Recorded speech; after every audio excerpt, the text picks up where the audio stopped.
साथियों, सत्र 2021-22 में विद्यार्थियों के प्रथम वर्ग के संबंध में दिशा निर्देश और प्रथम वर्ग की तिथि के संबंध में कार्यालय निदेशक माध्यमिक शिक्षा राजस्थान बीकानेर के द्वारा एक आदेश जारी हुआ है। इसके अंदर बताया गया है कि कोविड-19 संक्रमण के कारण सत्र 2021-22 में नियमित कक्षा शिक्षण के अभाव में विद्यार्थियों की अध्ययन निरंतरता हेतु आओ घर में सीखे 2.0 कार्यक्रम के तहत स्माइल 3.0 के द्वारा प्रतिदिन विभिन्न विषयों के वीडियो लिंक वर्कशीट के माध्यम से अध्यापन करवाया जा रहा है। विद्यार्थी इन प्रक्रिया से कितना सीख पाए हैं, इसकी जांच के उद्देश्य से सितंबर माह में प्रथम परख किया जाना है। सरकारी विद्यालयों हेतु प्रथम परख प्रमुख दिशा निर्देश इस प्रकार से है। पहले जो इसके है प्रथम परख की तिथि के संबंध में है और इसमें दे रखा है 9 सितंबर है। साथियों, प्रथम परख की तिथि 9 सितंबर 2021 को आयोजित किया जाएगा। इस हेतु 9 सितंबर को मूल्यांकन बीट के लिए लिंक जारी कर दिया जाएगा और इसी के साथ दूसरा जो बिंदु दे रखा है दिशा निर्देश के अंदर मूल्यांकन हेतु पाठ्यक्रम का निर्धारण है। दिनांक 21/6/2021 से प्रारंभ हुए आओ घर में सीखे 2.0 कार्यक्रम के तहत विद्यार्थियों को अब तक का ई कंटेंट प्रति विषय भेजा गया है, उसी के आधार पर मूल्यांकन कार्य किया जाना है। जिन विषयों के लिए किसी भी ई कंटेंट का विवरण नहीं हुआ है उन विषयों के लिए मूल्यांकन अभी नहीं किया जाएगा। इसके लिए आगामी तिथि के निर्धारण कर पृथक से सूचना दे दी जाएगी। अगला बिंदु दे रखा है, तीसरा बिंदु है मूल्यांकन प्रपत्र और पैटर्न। 9 सितंबर 2021 को आयोजित परीक्षा कक्षा 1 से 10 के लिए सभी विषयों का एक सम्मिलित प्रश्न पत्र उपलब्ध करवाया जाएगा तथा कक्षा 11-12 के लिए हिंदी तथा अंग्रेजी विषयों का प्रश्न पत्र सम्मिलित रूप से तथा वैकल्पिक विषयों के प्रश्न पत्र पृथक उपलब्ध करवाए जाएंगे। प्रत्येक मूल्यांकन प्रपत्र में साथियों प्रत्येक विषय में 20 प्रश्न होंगे और प्रत्येक प्रश्न 1 अंक का होगा। प्रश्न पत्र में प्रत्येक विषय के 20 अंक निर्धारित कर दिए गए हैं। वैकल्पिक बहुवैकल्पिक प्रश्न है कक्षा 1 के लिए सेक्शन ए और सेक्शन बी दे रखा है और इसमें हिंदी और भाषा विकास है, गणित बौद्धिक विकास है। 20 प्रश्न है, 20-20 नंबर के दे रखे हैं। कक्षा 3 से 5 के लिए सेक्शन, इसमें 3 सेक्शन दे रखे हैं, हिंदी, अंग्रेजी और गणित दे रखा है। 20-20 क्वेश्चन है और 20-20 अंक इसके दे रखे हैं। इसी की तरह से कक्षा 6 से 10 दे रखा है। कक्षा 6 से 10 के लिए सेक्शन इसमें ए, बी, सी, डी, ई और एफ है। हिंदी, अंग्रेजी, गणित, विज्ञान, सामाजिक और संस्कृत दे रखा है। वही 20-20 अंकों का है और 20-20 इसके मार्क्स भी दे रखे हैं। इसी तरह से दे रखा है आपके पास में कक्षा 11-12 के लिए अनिवार्य विषय है हिंदी और अंग्रेजी दे रखे हैं, 2 सेक्शन में है। 20-20 प्रश्न है और 20-20 इसके अंक दे रखे हैं। कक्षा 11 और 12 के लिए दे रखा है वैकल्पिक विषय दे रखे हैं, ए, बी, सी तीनों दे रखे हैं अपने पास में। और जो वैकल्पिक विषय के अंदर वैकल्पिक 1 और 2, 3 दे रखे हैं। 20-20 प्रश्न है और 20-20 इसके अंक दे रखे हैं, तो थोड़ा आप ध्यान लीजिएगा इसके लिए। और अगला जो दे रखा है इसके लिए दिशा निर्देश का चौथा बिंदु दे रखा है मूल्यांकन प्रपत्रों के विद्यार्थियों तक वितरण एकत्रण की सुनिश्चितता का निर्धारण। और इसके लिए दे रखा है संस्था प्रधान प्रत्येक विद्यार्थी तक मूल्यांकन प्रपत्र की पहुंच को सुनिश्चित करेंगे।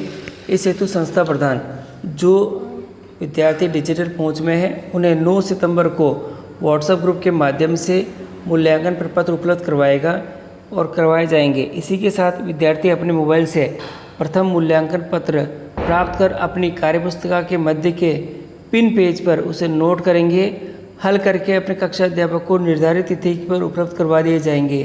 और अगला दे रखा है अथवा विद्यार्थी इस मूल्यांकन पत्र की प्रिंटेड प्रति विद्यालय आकर प्राप्त कर सकेगा। जिन विद्यार्थियों तक डिजिटल पहुंच नहीं है उन विद्यार्थियों को शिक्षक होम विजिट के दौरान मूल्यांकन प्रपत्र प्रिंट करके उपलब्ध करवाए जाएंगे। और कक्षा 9 से 12 के जो विद्यार्थी अध्ययन के लिए विद्यालय आ रहे हैं वे अपने कक्षा अध्यापक से मूल्यांकन प्रपत्र प्राप्त कर प्रथम परख विद्यालय में ही दे सकेंगे। नोट है एक यहाँ पे और थोड़ा स्पेशल है, कक्षा अध्यापक एक रजिस्टर संधारण कर 10 सितंबर तक मूल्यांकन प्रपत्र का वितरण प्रत्येक विद्यार्थी तक हो चुका है यह सुनिश्चित करेंगे तथा संस्था प्रधान को रिपोर्ट करेंगे। 13 सितंबर को विद्यार्थी से मूल्यांकन प्रपत्र की हल की गई हार्ड कॉपी का एकत्रण करेंगे। सभी विद्यार्थियों से हल मूल्यांकन पत्र संग्रह का दायित्व कक्षा अध्यापक का रहेगा। विद्यार्थी स्वयं विद्यालय आकर अथवा शिक्षक होम विजिट से हल मूल्यांकन पत्र संग्रह करेंगे। संस्था प्रधान प्रत्येक कक्षा अध्यापक द्वारा हल मूल्यांकन प्रपत्रों का संग्रह 13/9/2021 तक कर लिया जाएगा, ये सुनिश्चित करेंगे।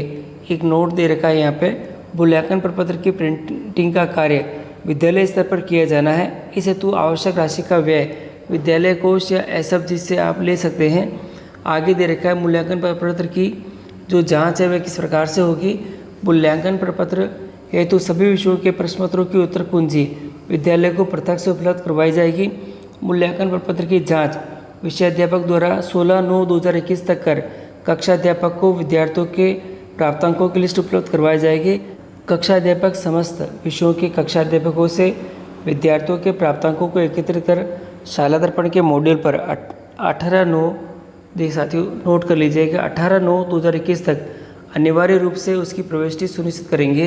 गैर सरकारी यानी आरबीएसई विद्यालय हेतु परख जो संबंधी प्रमुख दिशा निर्देश है वह है परख की तिथि दे रखी है 30/9/2021 तक है का आयोजन कर लेना है।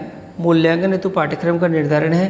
नियमित कक्षा शिक्षण के अभाव में विद्यार्थियों द्वारा की गई शिक्षण की वैकल्पिक व्यवस्थाओं यथा ऑनलाइन शिक्षण अथवा विद्यार्थियों को भेजे गए कंटेंट से पूर्ण करवाए गए पाठ्यक्रम में से प्रथम परख का ऑनलाइन आयोजन किया जाना है।